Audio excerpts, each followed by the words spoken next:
période qui est quand même dure. Physiquement, il faut être prêt, c'est sportif. Aller à la marée, qu'il vente, qu'il pleuve, ou qu'il y ait de la tempête, et il faut aller lever les huîtres, on y va en fait. Parce que c'est le moment, parce que c'est là qu'on les vend. Allez, on y va. Ah, puis les bottes sont froides en plus. Je vais chercher le ponton et je te récupère. C'est un enjeu tellement fort en fait que tu peux jouer la vie de ton entreprise. Si tu rates ton hiver, ça peut être fini quoi.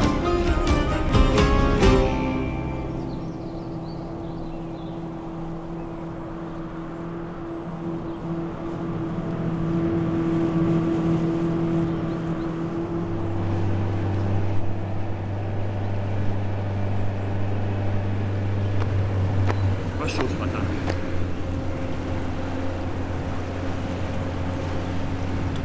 Ça pique.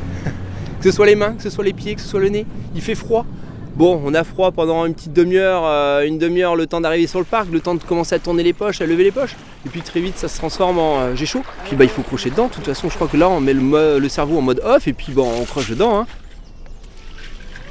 Tu te sens vivant parce que tu fais corps avec les éléments et tu dois donner de toi-même, tu vois, mettre l'énergie pour aller au bout. Les jours où on se dit c'est plus dur que d'autres, pourquoi pas rester dans un bureau? Mais voilà, on s'éloigne 2 jours du parc, on s'éloigne 2 jours du marché ou 2 jours de nos huîtres. Et puis on se dit il est déjà grand temps d'y retourner. On va dans l'eau, on fait notre travail et une fois que le ponton il est rempli, et on est content de rentrer à la maison, d'aller se boire un bon café chaud et puis de se dire allez la marée est faite et tout s'est bien passé. La saison est difficile, mais c'est aussi la saison où on est le plus souvent récompensé. Ce matin, c'est mon père qui est avec moi. Papa qui est agriculteur depuis là, je sais, 17 ans, il me semble. C'est sur cette base-là qu'on construit le savoir-faire français. C'est des choses qui se passent de génération en génération. Donc ça, c'est un truc qui est vachement beau, qui est fort, qui a une identité très marquée, tu vois, sur la Ria d'Etel. En même temps, c'est stressant de se dire est-ce que je serai à la hauteur de mon père, est-ce que je serai à la hauteur de mon grand-père. Ils ont lancé l'aventure, ils se sont battus pour qu'aujourd'hui le nom soit connu, pour que l'huître soit de qualité. Donc on n'a pas envie de se louper, forcément. Je sais qu'aujourd'hui, les clients qui nous achètent nos huîtres sur les marchés achètent des huîtres parce que c'est Bruno, parce que c'est Pierre et parce que c'est ces huîtres-là.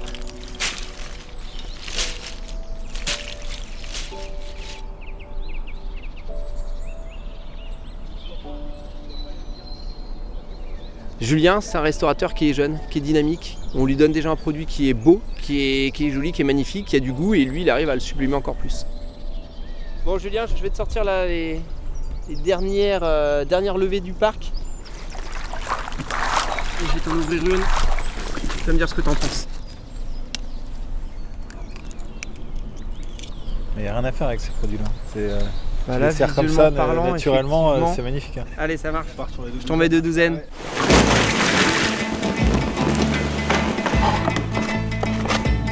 Chromeski, c'est ok. Chips de topinambour, ok. Ouais. Les huîtres, la crème aux herbes, c'est ok. On n'oublie pas la poutargue.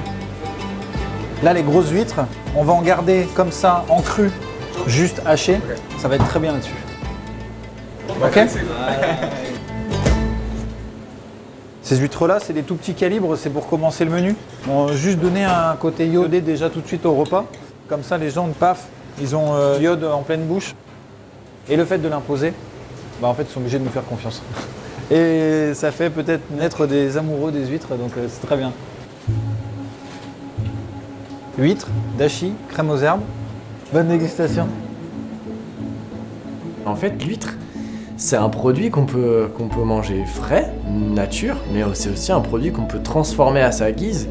Et c'est pas qu'on le dénature, simplement qu'en fait on vient utiliser d'autres facettes, d'autres possibilités.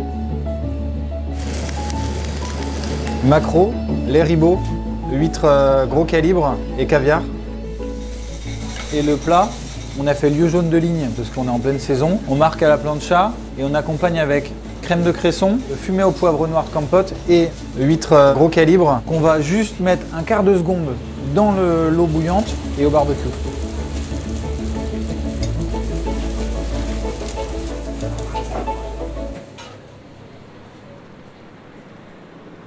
On maîtrise la pousse, on maîtrise la vente, on maîtrise la production, mais on ne maîtrise pas, on va dire, le milieu naturel, comme les tempêtes, comme le réchauffement planétaire, tout simplement. Tout ce qu'on va réussir à gagner sur une saison d'hiver, on va le réinvestir pour le remettre en mer, mais c'est pas dit que cet investissement-là sera rentable dans les années à venir. Nous sommes co-ostréiculteurs. On a des gens qui sont là aussi pour travailler sur le milieu naturel, pour nous garantir une qualité des eaux. Donc on leur fait confiance et puis on espère que tout ce petit cheminement-là, mis bout à bout, ça fonctionnera. T'imagines ce que c'est de produire une huître pendant 3 ans et de faire des coquilles? C'est super dur à vivre. Je peux pas me permettre d'avoir 30 à 40% de coquilles tous les ans, tu vois. Je le sais que ça passe pas. Mais après, comme tout,